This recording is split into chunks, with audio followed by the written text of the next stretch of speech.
नमस्कार, मैं हूं सुमित अवस्थी। बहुत बहुत स्वागत है आपका रात के 9 बज रहे हैं प्राइम टाइम शो में।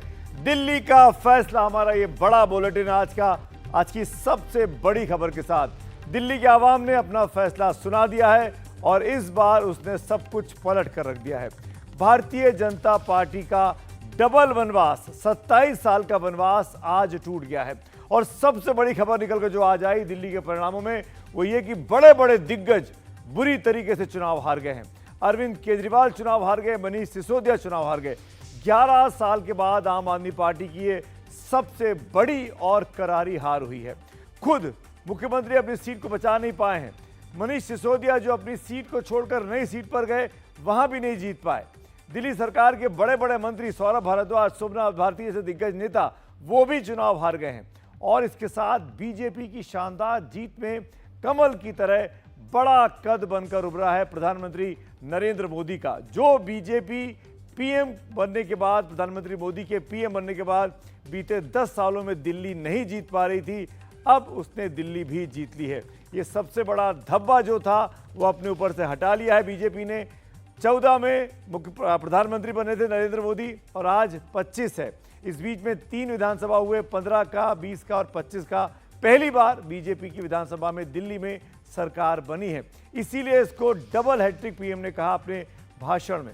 इस जीत को प्रधानमंत्री नरेंद्र मोदी ने कैसे अपने संकल्प से जोड़ा है, इसको समझने के लिए आपको हमारी ये रिपोर्ट देखनी चाहिए। मोदी मोदी मोदी मोदी, भारत माता की, श्री नरेंद्र मोदी जिंदाबाद। मोदी मोदी। दिल्ली वासियों को सर झुका करके नमन करता हूं। दिल्ली ने दिल खोलकर हमें प्यार दिया। आपके इस प्यार को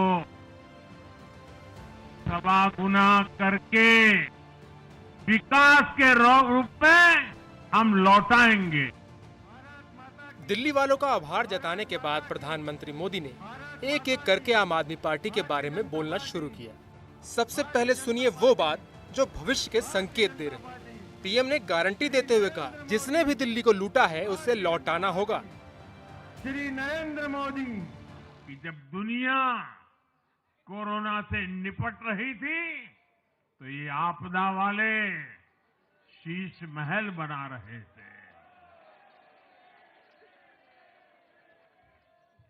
इन आपदा वालों ने अपने हर घोटाले को छिपाने के लिए रोज नई नई साजिशें रची।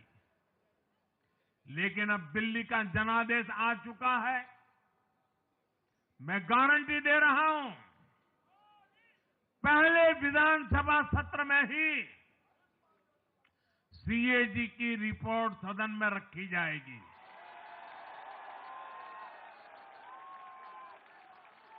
भ्रष्टाचार के हर तार की जांच होगी और जिसने भी लूटा है उसको लौटाना पड़ेगा।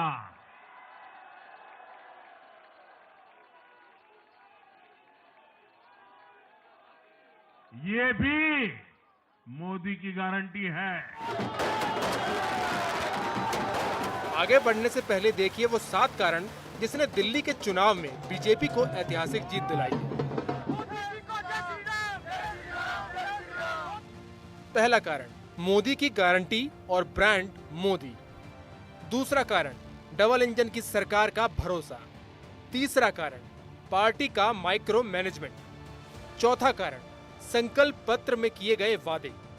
पांचवा कारण, आरएसएस की सक्रियता। छठा कारण, भ्रष्टाचार को लेकर आप पर चोट। और सातवां कारण, यमुना और प्रदूषण का मुद्दा।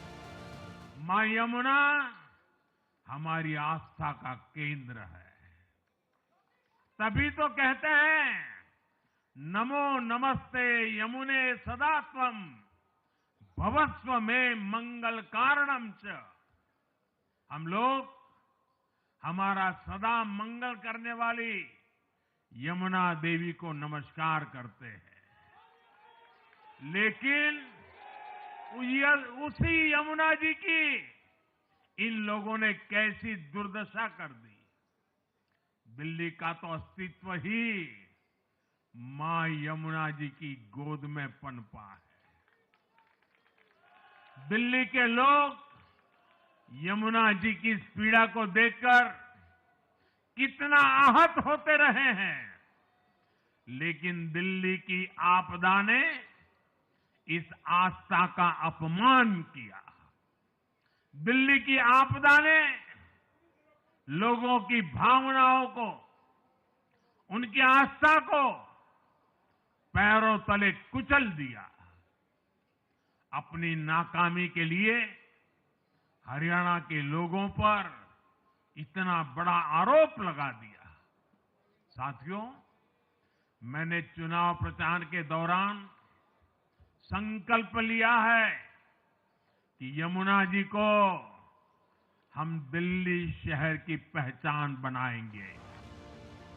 प्रधानमंत्री मोदी ने आरोप लगाया कि केजरीवाल सरकार ने दिल्ली में मेट्रो का काम आगे बढ़ाने से रोका, झुग्गी वालों को घर देने से रोका और दिल्ली के लोगों को आयुष्मान भारत का लाभ नहीं मिलने दिया। पीएम ने कहा कि अब बाकी राज्यों की तरह दिल्ली को भी डबल इंजन की सरकार का लाभ मिलेगा। आज के नतीजे दिखाते हैं कि भाजपा की डबल इंजन सरकार के लिए देश में कितना भरोसा है। लोकसभा चुनाव के उसकी जीत के बाद हमने पहले हरियाणा में अभूतपूर्व रिकॉर्ड बनाया।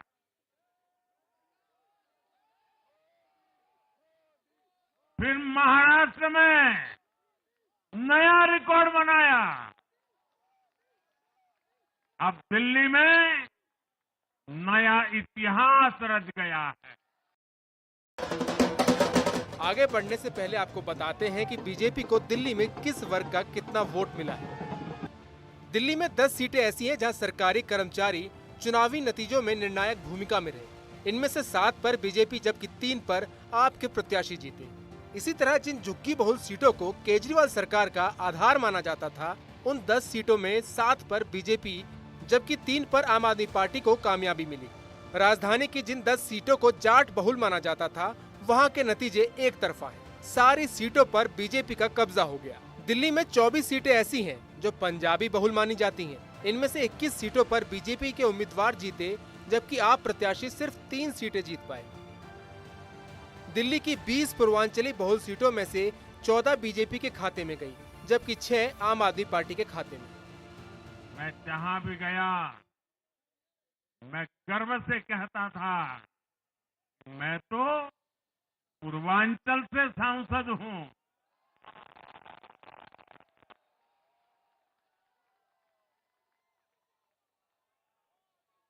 ये पूर्वांचल से मेरा अपनेपन का रिश्ता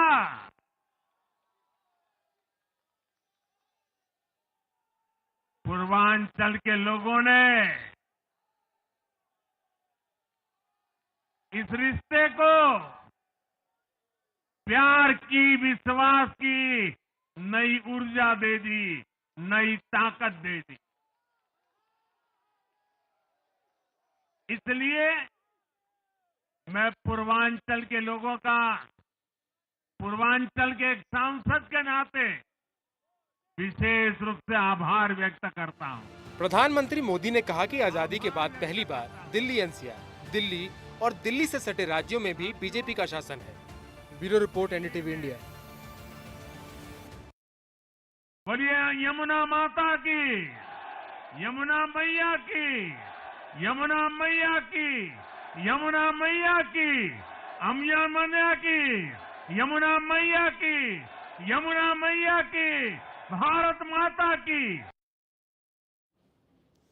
तो 48 सीटें बीजेपी जीती पिछली बार से 40 ज्यादा, और इन्हीं 40 सीटों का नुकसान आम आदमी पार्टी का हुआ। यह आम आदमी पार्टी का अब तक का सबसे खराब प्रदर्शन रहा है। 2013 में यह पार्टी बनी थी, 2013 में पहली बार चुनाव में लड़ी और 28 सीटें आपने जीती थी। उसके बाद 2015 में मिड टर्म इलेक्शन हुआ और उस वक्त आम आदमी पार्टी ने 70 में से 67 सीटें जीती, केवल 3 सीट नहीं जीत पाए थे।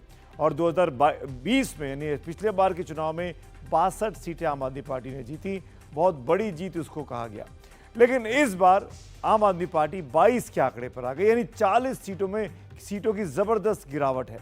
आखिरकार केजरीवाल क्यों हार गए? आम आदमी पार्टी की यह गत क्यों हुई? अपनी सीट तक मुख्यमंत्री क्यों नहीं बचा पाए? और इस हार के बाद अब अरविंद केजरीवाल क्या करेंगे, क्योंकि ना तो वो अब सांसद हैं और ना ही विधायक हैं।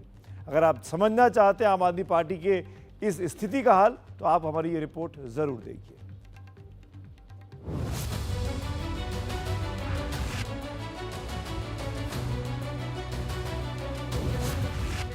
यमुना ले डूबी।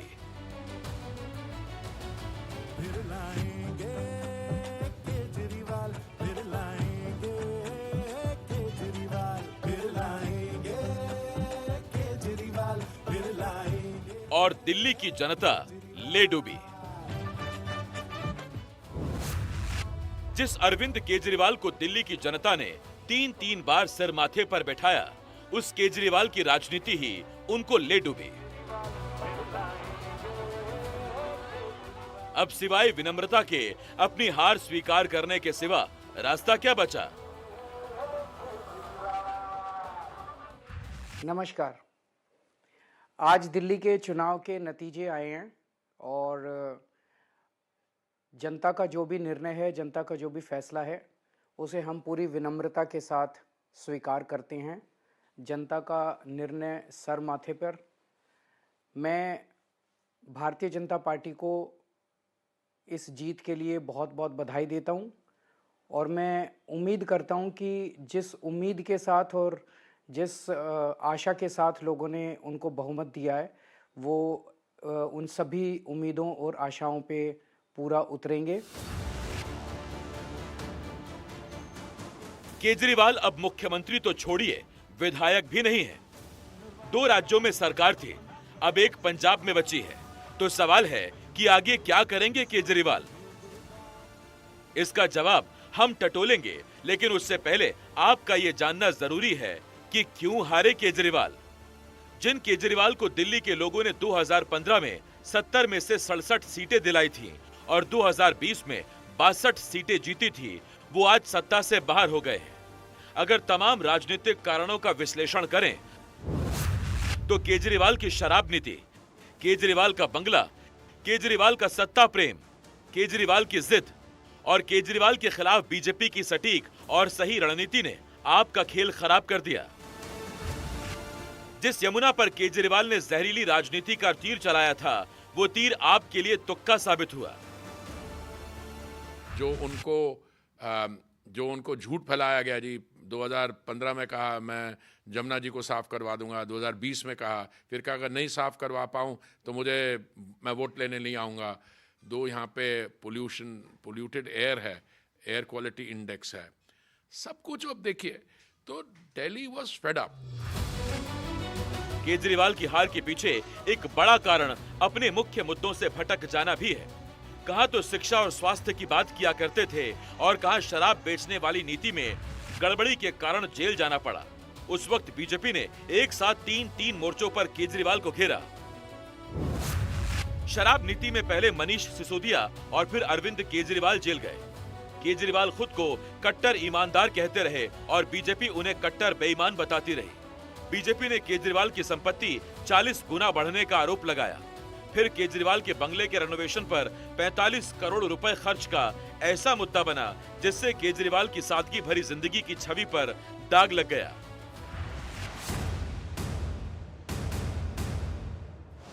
इस बंगले वाले मुद्दे को प्रधानमंत्री नरेंद्र मोदी ने आपके लिए आपदा और बीजेपी के लिए शानदार अवसर में बदल दिया। कि मोदी ने कभी अपने लिए घर नहीं बनाया, लेकिन बीते 10 वर्षों में 4 करोड़ से अधिक गरीबों के घर उनका सपना पूरा किया है। मैं भी कोई शीश महल बना सकता था, लेकिन मेरे लिए तो मेरे देशवासियों को पक्का घर मिले, यही एक सपना था। केजरीवाल की राजनीति में एंट्री ही नैतिकता की स्थापना और भ्रष्टाचार को मिटाने के नाम पर हुई थी।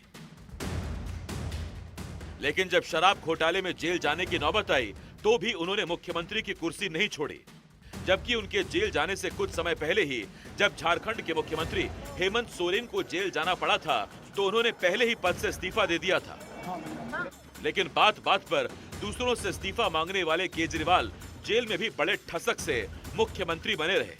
बाद में जेल से बाहर आए और मुख्यमंत्री पद से इस्तीफा देना भी पड़ा तो जिस आतिशी को सीएम बनवाया उनकी हैसियत मुख्यमंत्री वाली नहीं बनने दी। बीजेपी मानती है कि एंटी इनकम्बेंसी से बचने के लिए केजरीवाल ने कुर्सी छोड़ी। इसमें मोदी जी की गारंटी का वोट है और दूसरा नंबर पे नो डाउट आम आदमी पार्टी के प्रति भयानक गुस्सा दिल्ली के लोगों में है।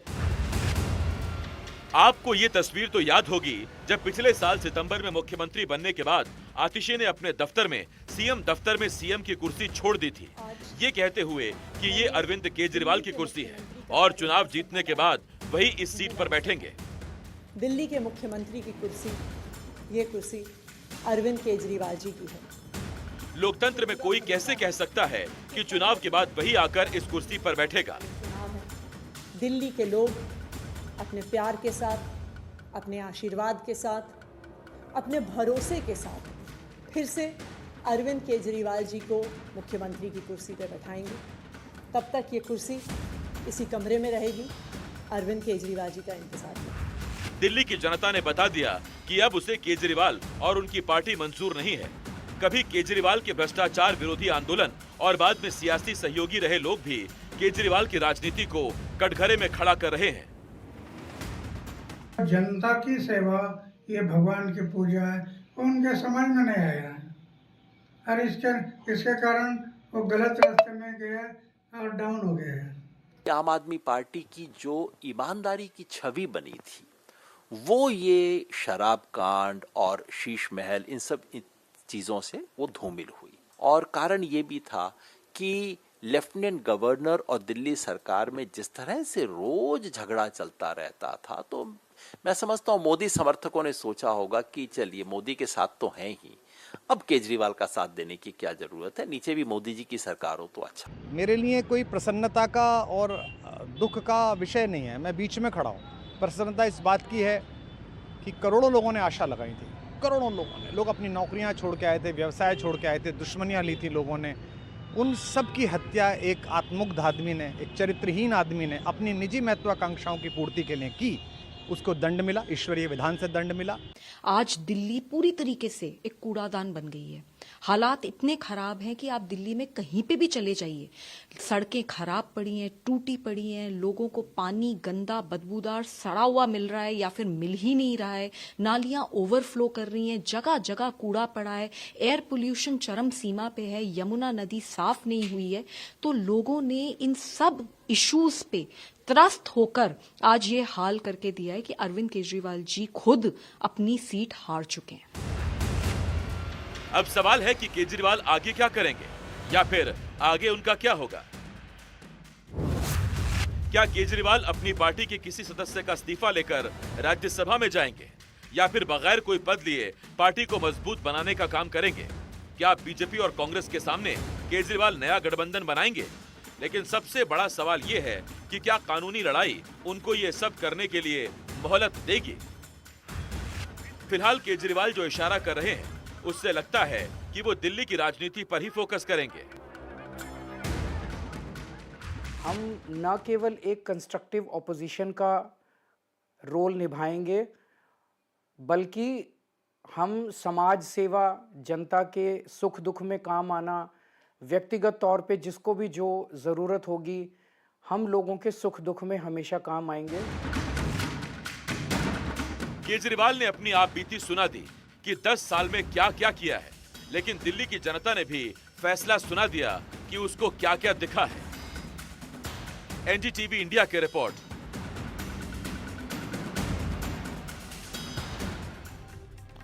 उन्नीस से 1998 तक दिल्ली पर बीजेपी ने राज किया और इस दौरान बीजेपी ने तीन मुख्यमंत्री दिए। मदन लाल खुराना और साहब सिंह वर्मा के बेटे इस बार दिल्ली विधानसभा का चुनाव जीतकर पहुंच चुके हैं, जबकि सुषमा स्वराज जो कि तीसरी मुख्यमंत्री थी उस वक्त में उनकी बेटी बांसुरी पहले ही लोकसभा से सांसद बनकर पहुंच चुकी हैं। प्रवेश वर्मा आज सबसे ज्यादा चर्चा में है क्योंकि उन्होंने अरविंद केजरीवाल को उनके गढ़ में उनकी सीट पर जाकर हराया है। वो 50,000 वोटों का जो फासला था उसको हरा दिया, उसको पाट दिया है। उन्हें सीएम पद का दावेदार यानी प्रवेश वर्मा को अब इस वक्त तक सबसे मजबूत दावेदार माना जा रहा है। लेकिन दिल्ली का मुख्यमंत्री कौन बनेगा ये तो बीजेपी आलाकमान तय करेगा। क्या प्रधानमंत्री मोदी फिर एक बार अपने फैसले से दिल्ली वासियों को चौंकाएंगे?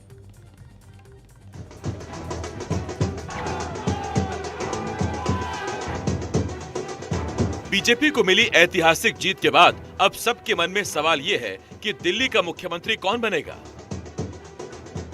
दो बातें ध्यान देने की हैं। पहली बात, पार्टी जातीय और क्षेत्रीय संतुलन साधने का प्रयास करेगी और दूसरी बात, माना जा रहा है कि विधायकों में से ही कोई न कोई सीएम बनेगा। आइए आपको एक एक करके उन नामों के बारे में बताते हैं जिन्हें सीएम पद का दावेदार माना जा रहा है। सबसे पहला नाम प्रवेश वर्मा का लिया जा रहा है। ऐसा इसलिए क्योंकि प्रवेश ने नई दिल्ली सीट से अरविंद केजरीवाल को हराया है। प्रवेश वर्मा दिल्ली के पूर्व मुख्यमंत्री साहिब सिंह वर्मा के बेटे हैं। माना जा रहा है कि जाट मुख्यमंत्री बनाने से पश्चिम उत्तर प्रदेश, हरियाणा और राजस्थान के जाट मतदाताओं में भी बीजेपी की तरफ से एक पॉजिटिव मैसेज जाएगा। जीत के बाद प्रवेश वर्मा ने केंद्रीय गृह मंत्री अमित शाह से मुलाकात भी की। सर, इस जीत पर सबसे पहली प्रतिक्रिया आपकी क्या कहना चाहेंगे? मैं दिल्ली वासियों को बहुत बहुत धन्यवाद करता हूं कि उन्होंने एक अच्छी सरकार बनाई है, हमारे ऊपर में विश्वास जताया है और केवल हमारे ऊपर नहीं, हमारे प्रधानमंत्री मोदी जी के ऊपर में विश्वास जताया है। ये जीत अगर है किसी की सच्चे मायने में तो हमारे प्रधानमंत्री मोदी जी की है, क्योंकि उन्होंने जो देश में काम करके दिखाया तो दिल्ली वालों का विश्वास और जागा। 27 साल के बाद दिल्ली के अंदर बीजेपी की सर वापसी हो रही है, तो बीजेपी दिल्ली की जनता को क्या देना चाहेगी, क्या एजेंडा उसके सामने रहेगा? जो उनको 20 साल में नहीं मिला वो सारे काम होंगे। दिल्ली की जनता फ़र्क देखेगी अगले 5 साल में कि हमारे देश की राजधानी कैसी होनी चाहिए। आपने पापा के साथ हमेशा क्या भरोसा था कि जीत का भरोसा था, लोगों से क्या कहती थी आप? हम लोगों से बस उनका साथ, उनकी सहयोग की ज़रूरत थी हमने उनसे वही मांगा था, पर उसके बदले में वो हमारे लिए कैंपेन करने को फुली रेडी थे। वो कहते थे आप घर पे बैठो, हम प्रचार करेंगे, हम आपके पापा का साथ देंगे, क्योंकि दिल्ली की जनता केजरीवाल से थक गई थी। क्या शुरुआत में मुकाबला टफ लग रहा था? प्रवेश जी पर कई सारे हमले हुए, आरोप लगे। नहीं, हमें हमेशा मुकाबला, क्योंकि हम डोर टू डोर प्रचार करते थे, हम ग्राउंड से जुड़े हुए थे, तो हमारे लिए जो मुकाबला था वो हमेशा से वन वे था। और जब आप बीजेपी जैसी पार्टी से जुड़े हुए होते हो, जब आप मोदी जी के नीचे काम कर रहे होते हो, तब एक आश्वासन रहता है कि लोग सही पार्टी को चुनेंगे, सही नेतृत्व वाली पार्टी को चुनेंगे। मुख्यमंत्री की रेस में दूसरा नाम सतीश उपाध्याय का है। सतीश उपाध्याय बीजेपी का ब्राह्मण चेहरा है। पार्टी के प्रदेश अध्यक्ष रहे हैं, दिल्ली युवा मोर्चा के अध्यक्ष भी रह चुके हैं, एनडीएमसी के वाइस चेयरमैन रहे हैं, लिहाजा उनके पास प्रशासनिक अनुभव भी है। सतीश उपाध्याय को आरएसएस का करीबी माना जाता है। इस लिस्ट में तीसरा नाम आशीष सूद का बताया जा रहा है। वो बीजेपी का पंजाबी चेहरा है, दिल्ली बीजेपी के महासचिव रह चुके हैं। फिलहाल पार्टी गोवा के प्रभारी और जम्मू कश्मीर के सह प्रभारी हैं। विजेंद्र गुप्ता भी सीएम पद के प्रमुख दावेदार बताए जा रहे हैं। वो दिल्ली विधानसभा में विपक्ष के नेता थे, दिल्ली बीजेपी के अध्यक्ष भी रह चुके हैं। बीजेपी का वैश्य चेहरा तो है ही, आम आदमी पार्टी की लहर के बावजूद दिल्ली में पहले के विधानसभा चुनाव जीत चुके हैं। इसी तरह एक नाम जितेंद्र महाजन का लिया जा रहा है, जिन्होंने रोहतास नगर विधानसभा सीट पर आम आदमी पार्टी की सरिता सिंह को 27,000 से ज्यादा मतों से हराया। माना जा रहा है कि जितेंद्र महाजन पीएम मोदी के डार्क हॉर्स हो सकते हैं।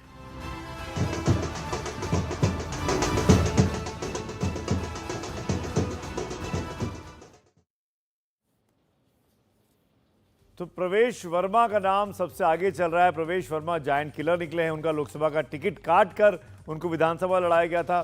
तमाम मुद्दों पर आइए बात करते हैं। प्रवेश वर्मा की धर्मपत्नी स्वाति वर्मा सिंह हमारे साथ जुड़ रही हैं। स्वाति जी धन्यवाद। पहली बात तो आप लोगों ने, आपके पतिदेव ने केजरीवाल को हराया, सिटिंग सीएम को हराया, इसके लिए बहुत बहुत बधाई हो। आज का दिन आपको कैसा लगा, कैसा रहा?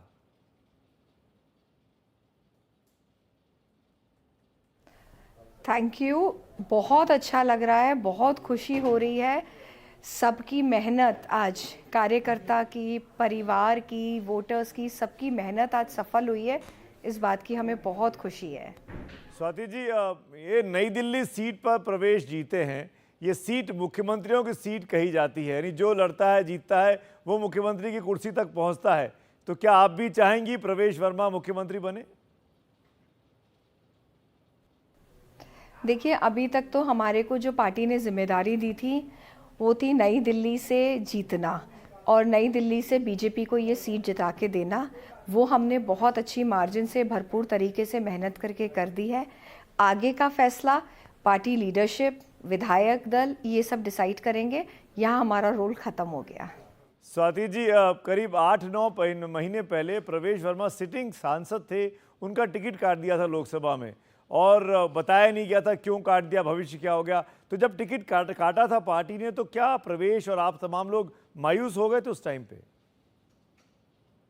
देखिए, मायूस होना तो वाजिब बात थी, क्योंकि प्रवेश जी ने 10 साल बहुत मेहनत से काम किया था और एक ऐसी इमेज थी, हार्ड वर्क करने वाली इमेज, करप्शन फ्री, कोई भी एलिगेशन नहीं था। तो थोड़ा सा हुआ था, लेकिन जब ऊपर से हमें हमारे शीर्ष नेतृत्व से एश्योरेंस मिला कि जस्ट वेट एंड वॉच, तो एक डेडिकेटेड बीजेपी कार्यकर्ता होने के नाते हमने संयम दिखाया, काम करते रहे पार्टी का। प्रवेश जी को उसके बाद सह प्रभारी बनाया गया राजस्थान में, उन्होंने वहाँ पे भी चुनाव में प्रचार किया। उसके बाद हरियाणा की जिम्मेदारी मिली, उन्होंने वो भी बहुत अच्छे से करी। तो कार्यकर्ता होने के नाते हम करते रहे काम, और उसका नतीजा है कि हमें पार्टी ने जब नई दिल्ली से चुनाव लड़ने के लिए बोला तो वो भी हमने बहुत अच्छे से उसको एक्सेप्ट किया, कार्यकर्ताओं के साथ मिल के उसे लड़ा, और आज नई दिल्ली से प्रवेश वर्मा जी विधायक हैं। तो स्वाति जी, आप लोगों को कब पता लगा कि आप लोगों को विधायक का चुनाव लड़ना है नई दिल्ली से? नहीं, आप ना कार्यकर्ता होने के नाते सवाल नहीं पूछते हैं, आप काम करते हैं, और जब आप काम करते हैं तो फल जरूर मिलता है। तो वही हमारा था कि हमें तो कार्यकर्ता होने के नाते काम ही करना है। हर बार आप टिकट की लालसा नहीं कर सकते ना, कि अगर कार्यकर्ता हो तो बस टिकट ही मिलना चाहिए। तो उस तरीके से प्रवेश जी ने साल भर काम किया और पार्टी ने फिर हमें इतनी बड़ी जिम्मेदारी दी। ये कब पता लगा आप लोगों को कि आपको नई दिल्ली पे जाके चुनाव लड़ना है? कितने दिन पहले आप लोगों को अलर्ट किया गया कि केजरीवाल जैसे उस इम्पोर्टेंट सीट पे चुनाव लड़ना है जहाँ पे मुख्यमंत्री खुद अरविंद केजरीवाल रह चुके हैं जिसपे? हाँ, 6-7 हफ्तों में, क्योंकि जब हम पहले दिन ही ग्राउंड पे चले गए थे तभी ये संकेत मिल गए थे, तभी ये पता लग गया था कि यहाँ पे एक जनता को, नई दिल्ली की जनता को, दिल्ली की जनता को तो किया ही था, ख़ास तौर पे नई दिल्ली की जनता जिन्होंने उन्हें 3 बार विधायक बनाया, उन्हें छला गया है, उनको चीट किया गया, उनके साथ धोखा दिया गया है, उनको वो एक भी वैसी बुनियादी सुविधाएं उन्हें नहीं मिली जो एक विधायक होने के नाते अरविंद केजरीवाल को देनी चाहिए थी। तो ये सब चीज़ को देखते हुए हमने कैंपेन करा, जनता ने हमारा साथ दिया, हम पे विश्वास किया। मोदी जी पे तो विश्वास सभी को रहता है, दिल्ली ने भी इस बार उन पे विश्वास करके डबल इंजन की सरकार बनाई। स्वाति जी, एक फ्यूचरिस्टिक सवाल करना चाहता हूं मैं आपसे।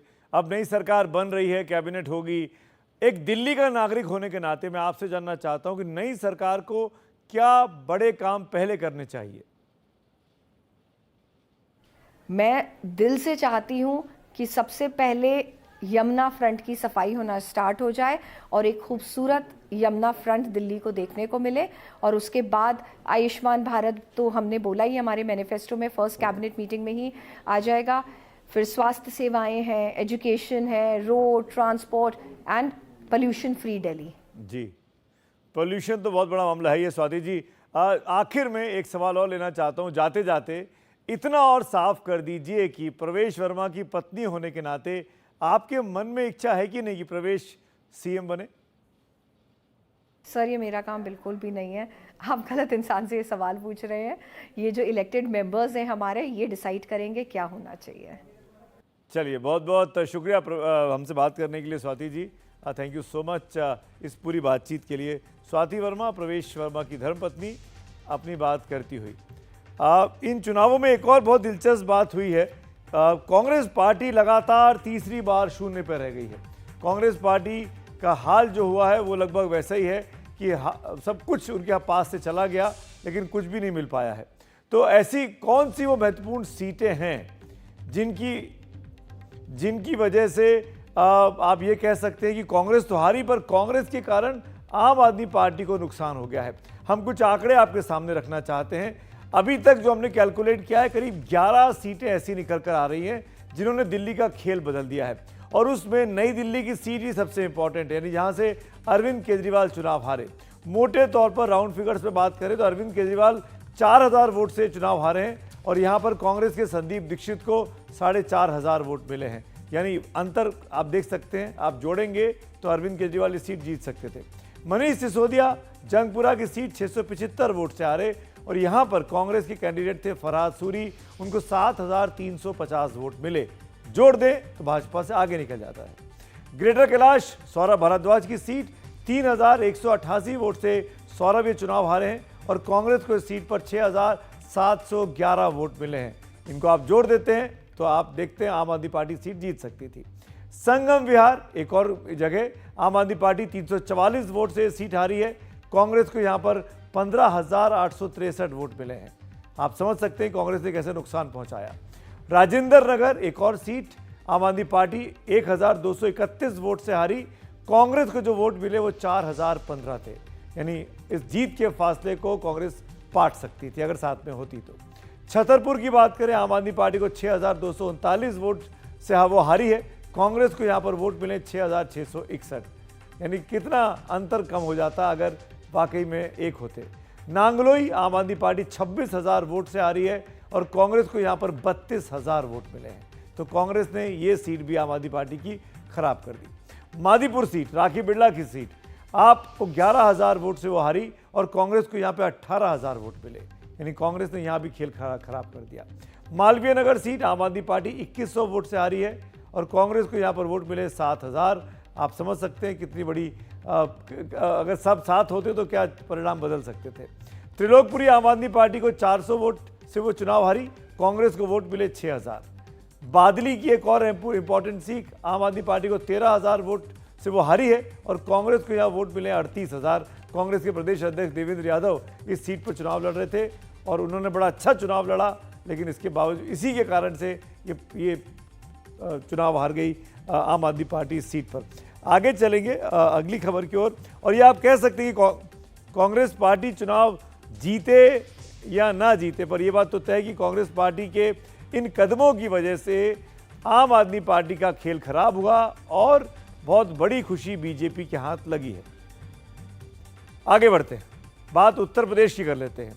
उत्तर प्रदेश का मिल्कीपुर की सीट बीजेपी का बदलापुर बन गया। मिल्कीपुर विधानसभा उपचुनाव में जीत हासिल कर योगी आदित्यनाथ ने अखिलेश यादव से फैजाबाद की उस लोकसभा की हार का आज बदला ले लिया है। हिसाब किताब बराबर हो गया है। जीत भी बहुत शानदार मिली है, 60,000 से ज्यादा वोटों से। इस उपचुनाव में समाजवादी पार्टी का पीडीए फॉर्मूला नहीं चल पाया, फेल हो गया। मुस्लिम वोटर घर बैठे रह गए, और यादव वोटों में बंटवारा हो गया। समाजवादी पार्टी के उम्मीदवार अजीत प्रसाद खुद अपने पोलिंग बूथ पर भी चुनाव हार गए।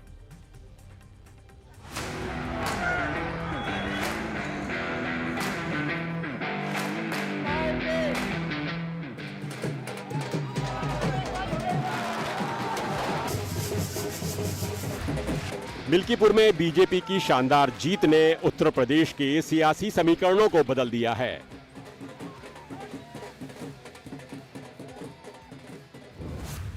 इस जीत से ये साबित हुआ है कि अयोध्या में बीजेपी की जमीन अब भी काफी मजबूत है। इस प्रचंड जीत से ये भी साबित हुआ है कि उत्तर प्रदेश में लोगों की पहली पसंद बीजेपी ही है, क्योंकि मिल्कीपुर समेत 10 सीटों पर हुए उपचुनावों में बीजेपी ने 7 और आरएलडी ने 1 सीट पर जीत हासिल की। और इस प्रचंड जीत से यह भी साबित हुआ है कि उत्तर प्रदेश में मुख्यमंत्री योगी आदित्यनाथ की लोकप्रियता जस की तस बनी हुई है।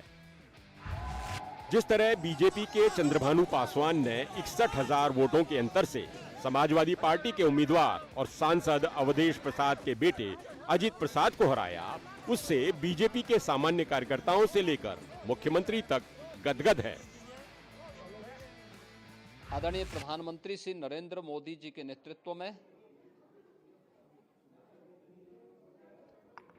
सेवा, सुरक्षा, सुशासन और लोक कल्याणकारी जो कार्य पिछले 11 वर्षों से निरंतर चल रहे हैं, उनकी विजय है। लोकसभा चुनाव में बीजेपी ने उत्तर प्रदेश में बहुत ही खराब प्रदर्शन किया था। दूसरी सीटों को छोड़िए, जिस अयोध्या में खुद प्रधानमंत्री नरेंद्र मोदी ने भगवान राम के भव्य मंदिर का उद्घाटन किया था, वहां बीजेपी हार गई। लेकिन उस हार का हिसाब बराबर करने के लिए मुख्यमंत्री योगी आदित्यनाथ ने उसी वक्त ठान लिया था। योगी ने यह माहौल बनाया कि राम की नगरी में बीजेपी की हार का सबको पछतावा है। फिर जिस तरह समाजवादी पार्टी ने अवधेश प्रसाद के बेटे को टिकट दिया था, उसके बाद योगी लोगों को यह समझाने में कामयाब रहे कि अखिलेश की पार्टी परिवारवाद से बाहर निकल ही नहीं पाती है, जबकि बीजेपी में एक सामान्य कार्यकर्ता भी विधायक बन सकता है। साथ ही समाजवादी पार्टी के पीडीए के खिलाफ बीजेपी ने हिंदुत्व और सामाजिक समीकरणों का डबल डोज दिया। नतीजा ये हुआ कि इस हार का साइड इफेक्ट अखिलेश यादव की पार्टी में दिखने लगा है। भारतीय जनता पार्टी ने बहुत बड़े पैमाने पर बेईमानी की है, जिसकी सूचना पहले से ही चुनाव आयोग को, भारत के चुनाव आयोग को, प्रदेश के चुनाव आयोग को और ऑब्जर्वर जो आए थे दो, उनको हमने व्यक्तिगत तौर से वो संभावनाएं क्या हैं उनको वर्बेटम लिखकर दिया था, पढ़ा था, समझाया था। मिल्कीपुर में समाजवादी पार्टी की हार के बाद राजनीतिक विश्लेषकों को लगता है कि समाजवादी पार्टी और कांग्रेस का गठबंधन कमजोर पड़ सकता है। मिल्कीपुर में 50,000 यादव वोटरों में भी एक तबके ने बीजेपी को वोट दिया है। उसी तरह 30,000 मुस्लिम वोटों में से एक तबका या तो वोट डालने गया ही नहीं या बीजेपी के साथ गया, और वह दलितों का भी एक बड़ा हिस्सा साफ साफ बीजेपी के साथ गया है। इससे अखिलेश यादव के पीडीए में दरार पड़ सकती है। साथ ही अगले विधानसभा चुनावों के लिए बीजेपी के पक्ष में माहौल मजबूत हो सकता है। दिल्ली के इस विजय उत्सव के साथ साथ आज अयोध्या के मिल्कीपुर में भी भाजपा को शानदार जीत मिली है। एक बड़ी पुरानी कहावत है 100 लोहार की और 1 सुनार की। तो यूपी में मिल्कीपुर सीट जीतकर बीजेपी ने कुछ ऐसा ही किया है। पिछले लोकसभा चुनाव में 37 सीटें जीतकर समाजवादी पार्टी के हौसले 7वें आसमान पर थे। लेकिन मिल्कीपुर सीट के बाद एक तरीके से बीजेपी ने फैजाबाद की हार का बदला ले लिया है। अब समाजवादी पार्टी के सामने चुनौती अपना वोट बैंक बचाने की भी है और अपने कार्यकर्ताओं का हौसला बनाए रखने की भी है। लखनऊ से एनडीटीवी इंडिया के लिए पंकज झा। तो भारतीय जनता पार्टी के लिए आज का दिन बहुत अच्छा रहा। दिल्ली में वनवास, डबल वनवास खत्म हुआ और मिल्कीपुर सीट जो कि सपा की थी वो छीन ली। हमारे साथ 2 मेहमान जुड़ रहे हैं जो कि राजनीतिक विश्लेषक हैं, अपने अपनी विषय के पुरोधा हैं। यशवंत देशमुख साहब, सी वोटर के संस्थापक फाउंडर, हमारे साथ जुड़ रहे हैं। बहुत बहुत स्वागत है आपका। और प्रदीप गुप्ता जी, एक्सिस माई इंडिया के सर्वे सर्वा फाउंडर प्रमुख हैं, आपका भी बहुत बहुत स्वागत है। आप लोग दिन भर अलग अलग चैनलों पर विश्लेषण कर रहे होंगे। आपकी बहुत सी बातें मैंने सुनी हैं, लोगों ने भी सुनी होंगी। मैं थोड़ी सी अलग हट के बात करना चाहता हूं, जो भी हमारे पास कुछ समय बचा है। शुरुआत में करना चाहूँगा यशवंत आपसे। पहले तो आप दोनों को बधाई। आप दोनों का सर्वे इस बार एग्जिट पोल सटीक बैठा, बिल्कुल ठीक बैठा। और जो आप लोगों ने पिछली बार थोड़ा सा डिरेल हो गए थे पिछली बार, इस बार में सब चीज़ें रास्ते पे आती दिखाई दे रही हैं। उसकी बधाई। औपचारिक तौर पर इसको डॉक्यूमेंट कर लिया जाए कि हमने आपको ऑन रिकॉर्ड बधाई दे दी। आप इसको लिख सकते हैं। यशवंत, सवाल मेरा ये था, 2024 का लोकसभा चुनाव बीजेपी 303 से घटकर 240 पे आई। ऐसा लगा कि विपक्ष एक हो रहा है, विपक्ष मजबूत हो रहा है, बीजेपी के खिलाफ माहौल बन रहा है। लेकिन इन 10 महीनों में जितने चुनाव हुए विधानसभाओं के, हरियाणा देख लीजिए, महाराष्ट्र देख लीजिए, एक्सेप्ट जम्मू कश्मीर जहां बीजेपी ऑलमोस्ट नेग्लिजिबल है, सब जगह बीजेपी जीत रही है। आज दिल्ली में भी वही हो गया। क्या वजह है इसकी, क्यों ये इतनी बढ़िया रिकवरी है ये भारतीय जनता पार्टी की?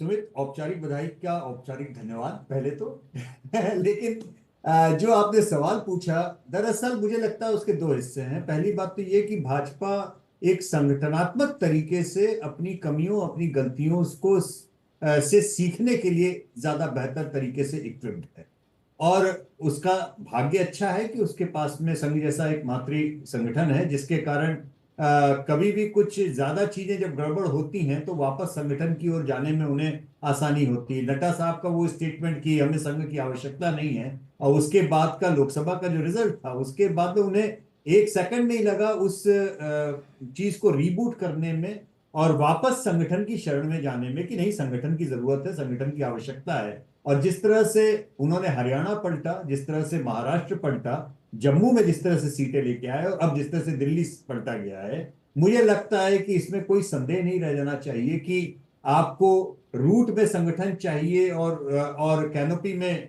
लीडरशिप का चेहरा चाहिए होता है, जिसके लिए वो भाग्यशाली है। उन्होंने अपनी गलतियां सुधारी हैं।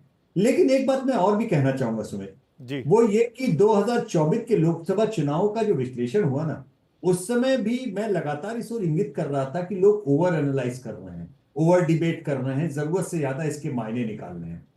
ऐसा लगा कि भाजपा को 240 नहीं 140 सीटें आई और कांग्रेस को 99 नहीं 199 सीटें आई। जो नैरेटिव था उसके एनालिसिस का, वो विचित्र तरीके से ऐसे साधा जा रहा था, लग रहा था 2024 की तरह से 2004 की तरह से 2024 हो गया है। जबकि सच्चाई ये है सुमित कि 2004 में कांग्रेस को भाजपा से ज्यादा वोट पड़े थे, और 2024 में भाजपा के वोट कांग्रेस से लगभग डबल थे।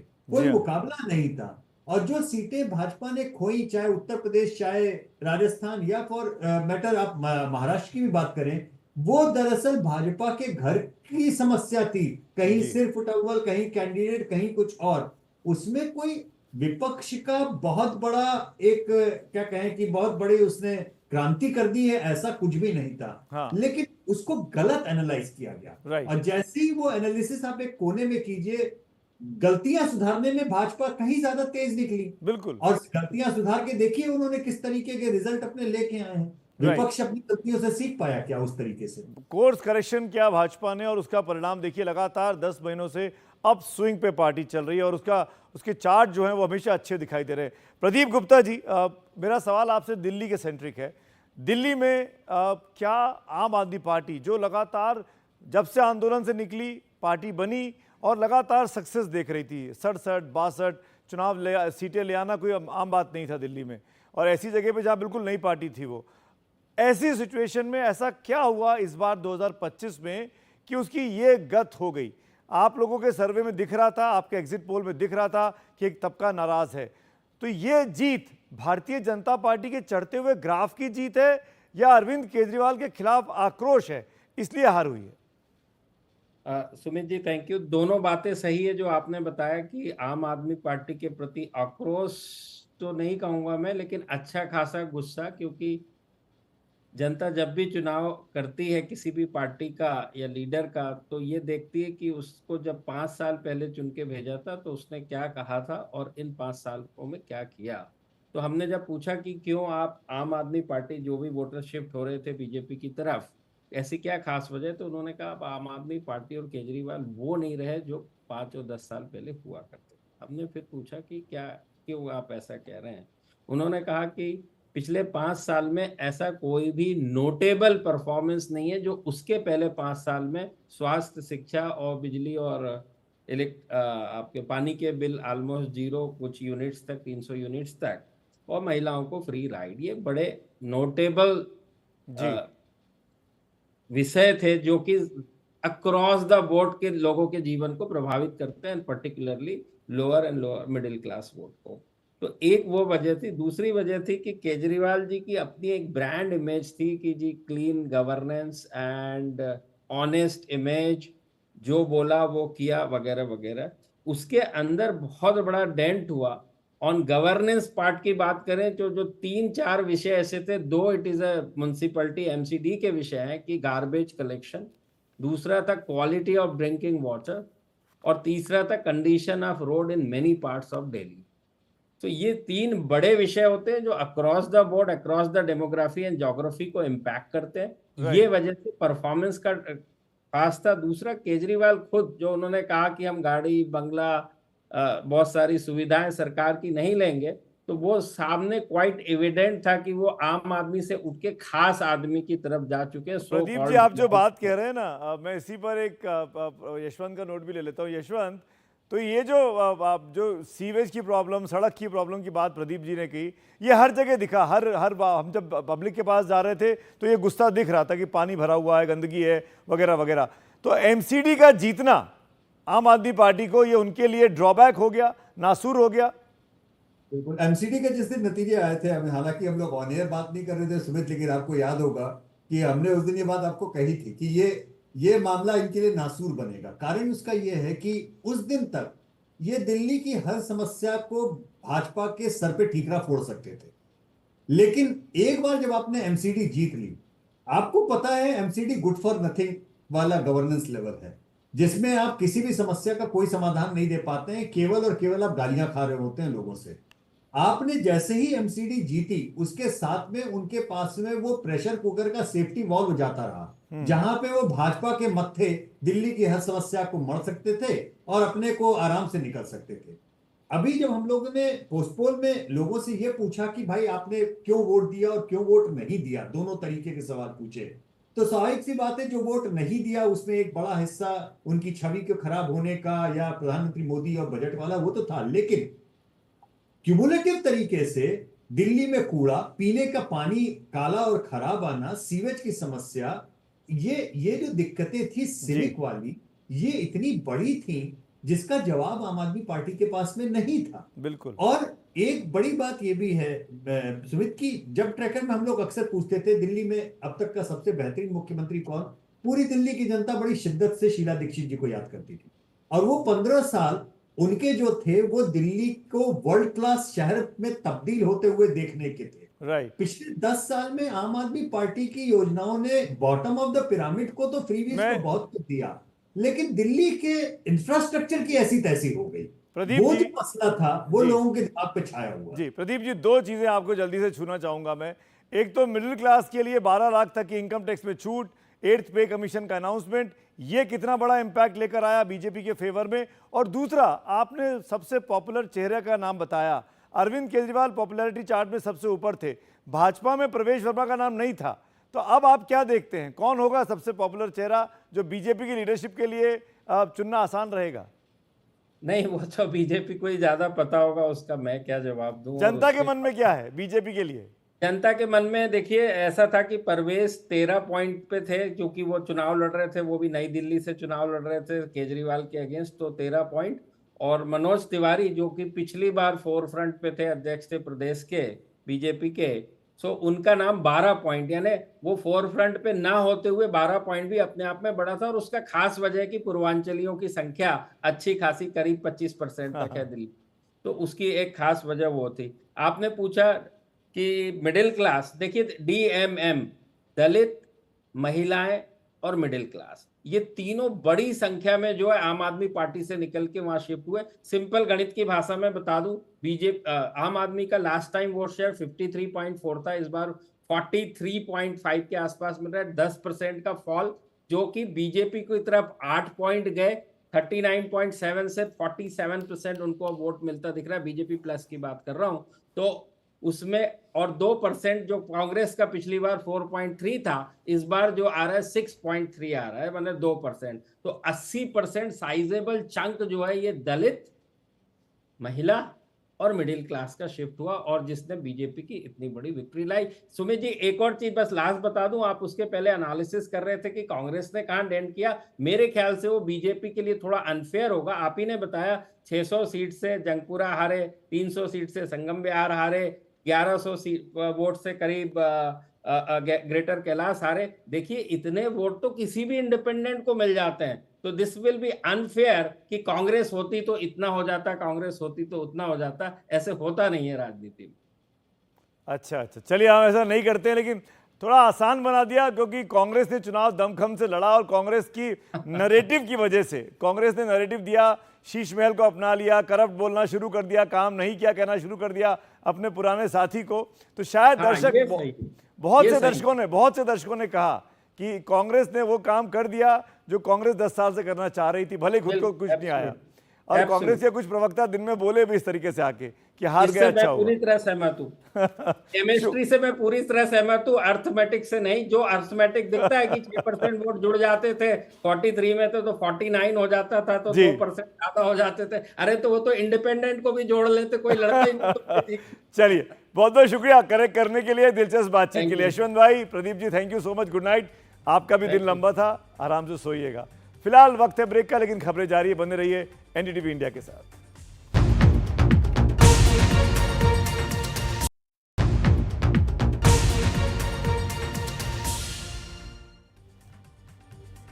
एक बार फिर आप सबका स्वागत है। अब बुलेटिन के आखिर में हम आ गए हैं और जाते जाते मैं आपको कुछ दिलचस्प मीम के साथ छोड़ जाता हूं। दिल्ली के जैसे ही नतीजे आए तो सोशल मीडिया पर आज तरह तरह के मीम्स चल रहे हैं। इन मीम्स का लुत्फ उठाइए और अपना संडे अच्छे से मनाइएगा। शुभ रात्रि।